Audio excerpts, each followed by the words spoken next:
that the Lord is teaching me right now and trying to make a transition in my heart and life, and that is grumbling or gratitude. Grumbling or gratitude. I want to read a little bit from Numbers. Actually, I'm going to read a little bit, more than a little bit, from Numbers, and then we're going to spend most of our time in John chapter 6. So if you want to go with me to the book of Numbers, Genesis, Exodus, Leviticus, Numbers, and then we're going to be in chapter 13.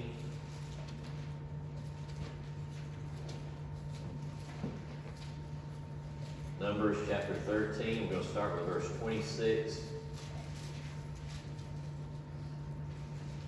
What's happening here, the Israelites have come to the edge of the promised land. This is what God's been leading them to for some time now. He brought them out of Egypt in slavery, miraculously brought them out of Egypt. He parted the Red Sea and brought them across. He's led them through the desert. He's fed them with manna. He's fed them with quail. He's given them water to drink from rock. And he's brought them to the edge of the promised land. And so they're about to send spies in. Well, they sent spies in. This is the report. So they sent 12 spies into the promised land to look at the land and to observe everything, and then to come back and give a report. And that's where we are, verse 26. They came back to Moses and Aaron and the whole Israelite community at Kadesh in the desert of Paran. There they reported to them and to the whole assembly and showed them the fruit of the land. They gave Moses this account. We went into the land to which you sent us, and it does flow with milk and honey. Here is its fruit. A cluster of grapes was so big that when they brought it back, they had to carry it on a stick between two of them. That's the kind of blessing that this land had upon it. Here is its fruit. But, and there's a transition. So they say, yes, it's flowing with milk and honey, but the people who live there are powerful, and the cities are fortified and very large. We even saw descendants of Anak there. The Amalekites live in the Negev. The Hittites, Jebusites, and Amorites live in the hill country, and the Canaanites live near the sea and along the Jordan. Then Caleb, one of the 12 that had gone with them, silenced the people before Moses and said, we should go up and take possession of the land, for we can certainly do it. But the men who had gone up with him said, we can't attack those people. They're stronger than we are. And they spread among the Israelites a bad report about the land that they had explored. They said, the land we explored devours those living in it. All the people we saw there are of great size. We saw the Nephilim there, the descendants of Anak, come from the Nephilim. We seemed like grasshoppers in our own eyes, and we looked the same to them. They were terrible. You know, there's a terrible opposition there. There are giants there in the land. There's no way that we can do it. That night, all the people of the community raised their voices and wept aloud. All the Israelites grumbled against Moses and Aaron. This is not the first time they grumbled. This is a habit for them. They grumbled against Moses and Aaron, and the whole assembly said to them, if only we had died in Egypt or in this desert. Why is the Lord bringing us to this land only to let us fall by the sword? Our wives and children will be taken as plunder. Wouldn't it be better for us to go back to Egypt? And they said to each other, we should choose a leader and go back to Egypt. And Moses and Aaron fell face down in front of the whole Israelite assembly gathered there. Joshua son of Nun and Caleb son of Jephunneh, who were among those who had explored the land, tore their clothes and said to the entire Israelite assembly, the land we passed through and explored is exceedingly good. If the Lord is pleased with us, he will lead us into that land, a land flowing with milk and honey, and will give it to us. Only do not rebel against the Lord, and do not be afraid of the people of the land, because we will swallow them up. Their protection is gone, but the Lord is with us. Do not be afraid of them. But the whole assembly talked about stoning them. Then the glory of the Lord appeared at the tent of meeting to all the Israelites. The Lord said to Moses, how long will these people treat me with contempt? How long will they refuse to believe in me in spite of all the miraculous signs I have performed among them? The end of that story is that everybody who was 20 years old or above wandered around in the desert and for 40 years until that entire generation had died off and they weren't able to go into the promised land. But for our purposes this morning, what I want you to see is that when they came to that spot there, they had some things to be thankful for. They had a lot to be thankful for. The Lord had miraculously brought them there. He led them with a pillar of fire and a pillar of cloud. He had taken care of them as he brought them across the desert. And he brought them there to give them this land. And this land had much to be thankful for. It was a land flowing with milk and honey. It was a land that produced a great crop. It was a fruitful land, and it was going to be a wonderful place for them to live. But instead of their eyes being fixed on the things that they had to be thankful for, their eyes fixed on the things that they could grumble about, the things that they could complain about, the trouble, the potential trouble that was ahead of them, and that was the people that lived there and the armies that lived there. They focused on what they had to grumble about rather than to focus on what they had to be grateful for. They lacked faith. Philippians 2:14 says, do everything without complaining or arguing. Do everything without complaining or arguing. 1 Thessalonians 5:18 says, be thankful in all circumstances. I'm trying to let the Lord sink that into me these days. Sometimes I find myself getting my attention off of the things to be grateful for and getting my attention onto things to grumble about. And in fact, my human nature, my sinful, fallen human nature might tend strongly in that direction. I might tend to overlook the things that I have to be thankful for and to focus on the things that I have to grumble about. And God's Spirit does the opposite of that. And so the Spirit inside of me is, I want to be led by the Spirit, not by the old sinful nature. And so the Spirit inside of me is teaching me to do what He would do, to fix my eyes on the things that we have to be grateful for rather than the things that we have to grumble about. Let's go to John chapter 6, and this is where I was in my New Testament reading a few days ago, and this is really where the sermon started. So John chapter 6,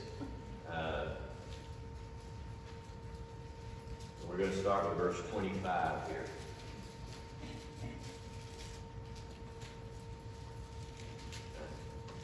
In the beginning of John chapter 6, Jesus fed the 5,000 with the 5 loaves and the 2 fish. And everybody had plenty to eat, and they had leftovers and everything else. And then he went to the other side of the lake and of the sea, and the people followed him there, and that's where we are. When they found him on the other side of the lake, they asked him, Rabbi, when did you get here? Jesus answered, I tell you the truth, you are looking for me not because you saw miraculous signs, but because you ate the loaves and had your fill. In other words, I fed you back there, and that's why you're looking for me now. You want to be fed again. Do not work for food that spoils, but for food that endures to eternal life, which the Son of Man will give you. On him, God the Father has placed his seal of approval. He's trying to get their focus off of physical food and on to spiritual food. Then they asked him, what must we do to do the works God requires? Jesus answered, the work of God is this, to believe in the one he has sent. So they asked him, what miraculous sign then will you give that we may see it and believe you? What will you do? Our forefathers ate the manna in the desert, as it is written, he gave them bread from heaven to eat. So they're hinting again at the possibility of getting food. They're not listening to what he's saying. Jesus said to them, I tell you the truth, it is not Moses who has given you the bread from heaven, but it is my Father who gives you the true bread from heaven. For the bread of God is he who comes down from heaven and gives life to the world. You think that life is going to come from the fish and the loaves that you get, but real life comes from me, Jesus said, the one who came down from heaven. Sir, they said, from now on, give us this bread. They're still wanting to be fed. And then Jesus declared, I am the bread of life. He who comes to me will never go hungry, and he who believes in me will never be thirsty. But as I told you, you have seen me, and still you do not believe. All that the Father gives me, he's talking about people here. All that the Father gives me will come to me. And whoever comes to me, I will never drive away. For I have come down from heaven, not to do my own will, not to do my will, but to do the will of him who sent me. And this is the will of him who sent me, that I should lose none of all that he has given me, but raise him up at the last day. For my Father's will is that everyone who looks to the Son and believes in him shall have eternal life, and I will raise him up at the last day. At this, the Jews began to grumble about him, because he said, I am the bread that came down from heaven. They said, is this not Jesus, the son of Joseph, whose father and mother we know? How could he now say, I came down from heaven? Stop grumbling among yourselves, Jesus answered. Stop grumbling among yourselves. I want to pause there for a minute. Why were they grumbling? Well, you say because they want food. Let me tell you why they're grumbling. They're grumbling, number one, because they're selfish. They want what they want. They are me-centered. They got food one time and they want food again, and I want something to eat. You know, what are we gonna have to eat? We're gonna have this. Oh, I don't like that. You know, I want something good to eat. They're grumbling because they're selfish. We were at the food pantry the other day, and there we always have a prayer time before we begin the day, and Daryl Hessel said he's been thinking a lot about this one particular verse, and he said it's Galatians 2:20. Galatians 2:20 says, Paul says, I have been crucified with Christ, and it is no longer I who live, but it's Christ who lives in me. And the life I live in the flesh, I live by faith in the Son of God who loved me and gave himself for me. And I told him, when we left Indiana, they asked us, did I have a favorite verse? And I said, I don't have a favorite verse, I don't think, but I have a life verse. And it's that one. I have been crucified with Christ.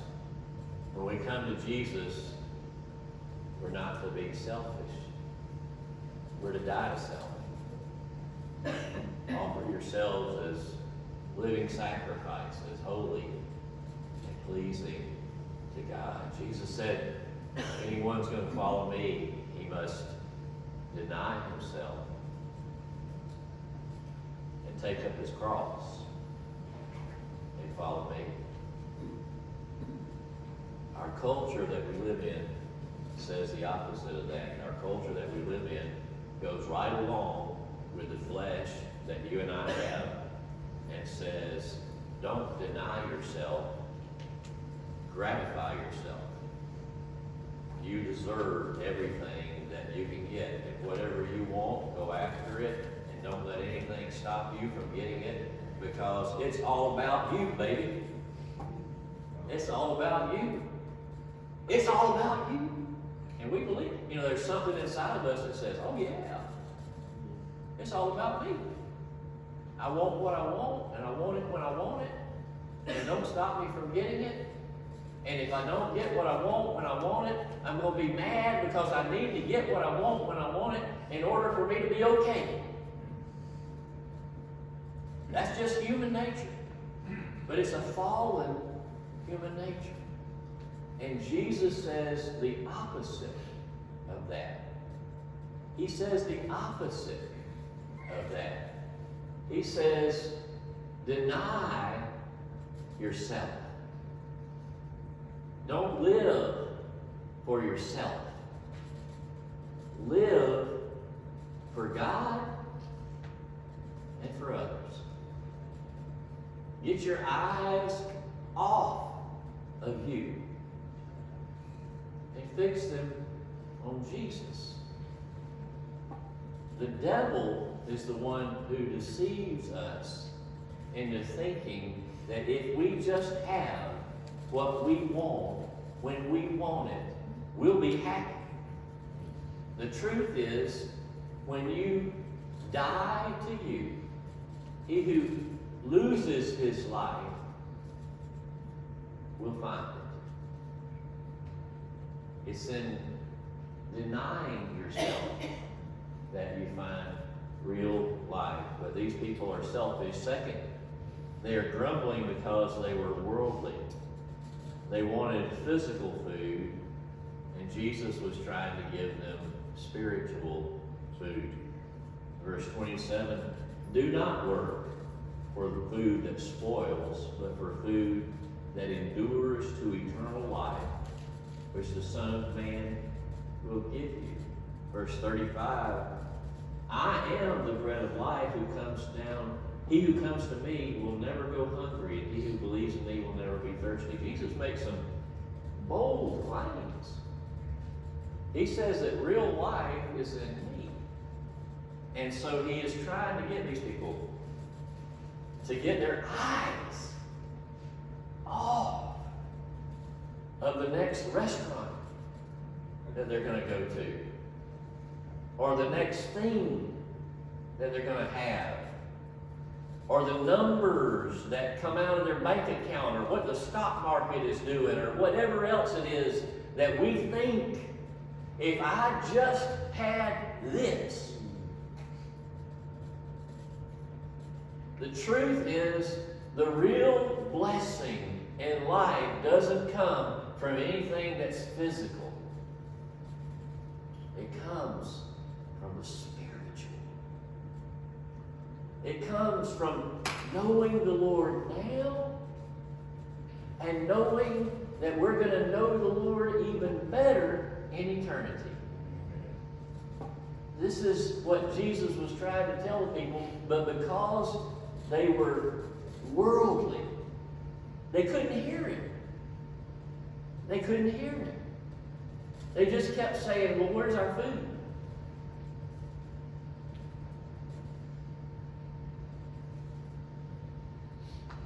So they grumbled because they were worldly. 1 John 2:15 says, if anyone loves the world, the love of the Father is not in it. James 4:4 says, anyone who is a friend of the world is an enemy of God. You can't serve both God and mammon. So they were grumbling because they were selfish, and they were grumbling because they were worldly, and they were grumbling because they just couldn't see things the way they really are. Let's pick up where we left off, verse 43. Stop grumbling among yourselves, Jesus answered. No one can come to me unless the Father who sent me draws them, and I will raise him up at the last day. It is written in the prophets. They will all be taught by God. Everyone who listens to the Father and learns from him comes to me. No one has seen the Father except the Son, the one who is from God. Only he has seen the Father. I tell you the truth, he who believes has everlasting life. I am the bread of life. Your forefathers ate manna in the desert, yet they died. But here is the bread that comes down from heaven, which a man may eat and not die. I am the living bread that came down from heaven. If anyone eats this bread, if you have Jesus, if you receive this spiritual nourishment, if anyone eats this bread, he will live forever. This bread is my flesh, which I will give for the life of the world. And the Jews began to argue sharply among themselves, how can this man give us his flesh to eat? Jesus said to them, I tell you the truth, unless you eat the flesh of the Son of Man and drink his blood, you have no life in you. Whoever eats my flesh and drinks my blood has eternal life, and I'll raise him up at the last day. For my flesh is real food, and my blood is real drink. Whoever eats my flesh and drinks my blood remains in me, and I in him. Just as the living Father sent me, and I live because of the Father, so the one who feeds on me will live because of me. The one who feeds on me, the one who receives, the one who remains in me. They have the Son of God. Let me finish this, and then I'll tell you. But this is the bread that came down from heaven. Your forefathers ate manna and died, but he who feeds on this bread will live forever. They have the Son of God right here with them. They have Jesus who came from heaven, who didn't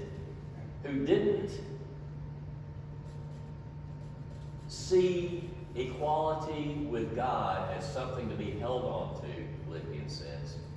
But he made himself nothing. He came down, took on the nature of a servant. He gave up being with God in heaven and came down here with us. And he gave himself. And they have this gift from God coming down to them, standing right there talking to them and telling them exactly what they needed. Exactly what they needed. And that was not another meal. That was not something else in this world.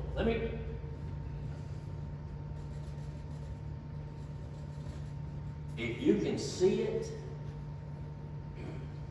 and it's physical in nature, whatever satisfaction it brings you is going to be temporary. Eventually, you're going to want something else. That's not going to be enough.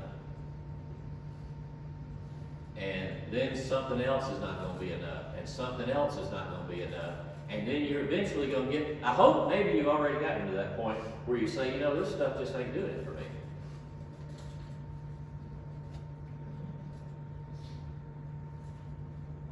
And they couldn't see that here was Jesus. And he was telling them, you don't need another meal. You need to feed on me.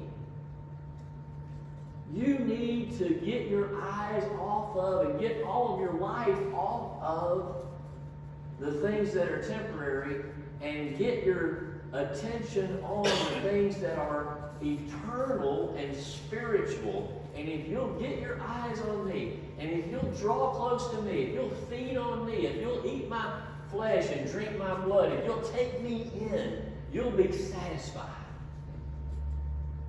And you won't grumble.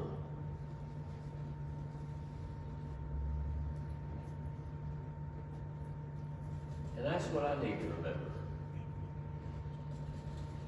If something's not going right, listen, isn't your life like the Israelites that we looked at there? Aren't there some things in your life that you could be thankful for?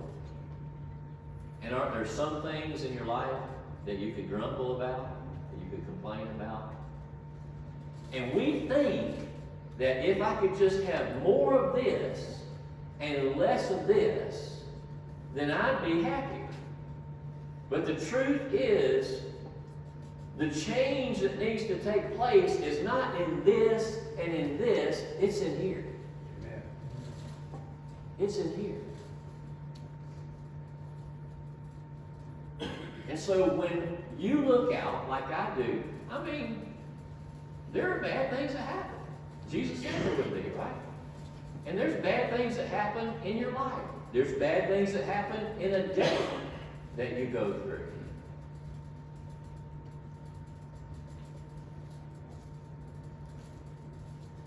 And there are blessings.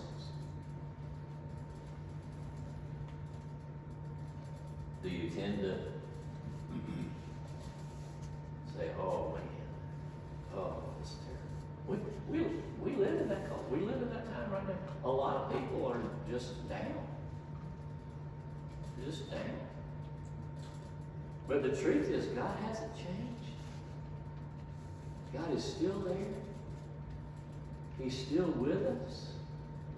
He's still telling us maybe the same thing that Jesus was telling these people, don't you think maybe?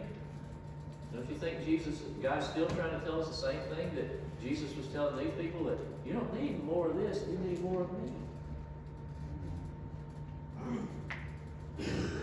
And stop grumbling and complaining and look at the blessing that I'm right here with you. And that if you have me, you have eternal life. And when this is all said and done, you're going to be with me forever. I'm going to prepare a place for you, and I'm going to come back and get you and receive you unto myself.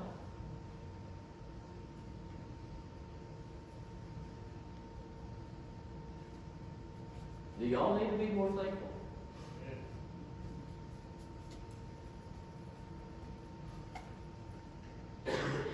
Won't it make things better if we are? It will. You may not realize that it will, but it will.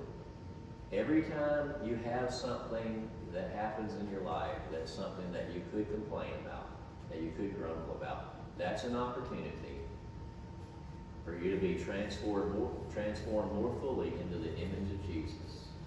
And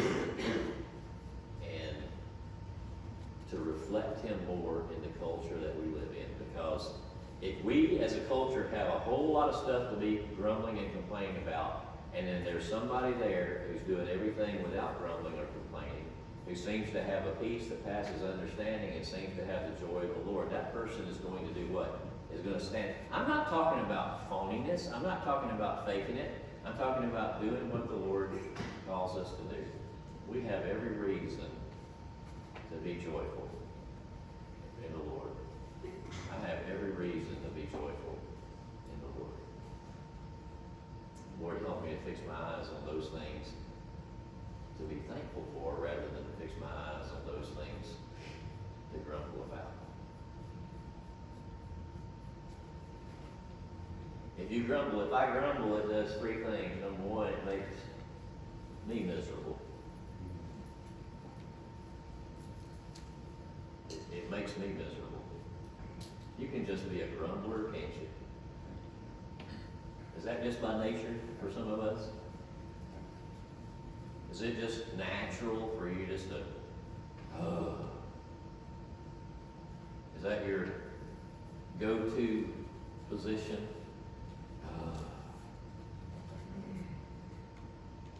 Number two, it makes everybody around me miserable. If I'm just going to grumble, it makes everybody around me miserable. In fact, it's contagious. We can create a climate of grumbling. Is that what you want your household to be like? Just want everybody to be going around saying, oh.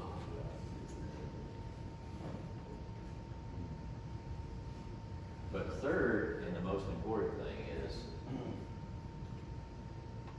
it don't make God happy.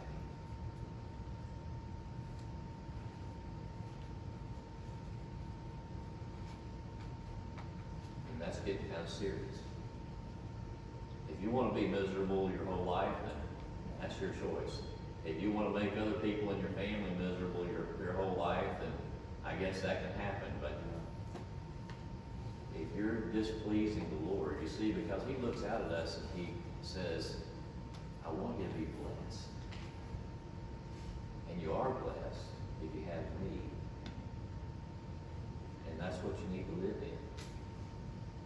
And He's not happy when He does everything that He's done for us. And then all we do is complain. So, do y'all need to pray about this? Let's pray. Father, we don't want to be in the boat with those who grumble and complain. And I pray that You'll help us, Lord. So remind us, maybe before this day's over, certainly by tomorrow, there's going to be a fork in the road. There's going to be an opportunity,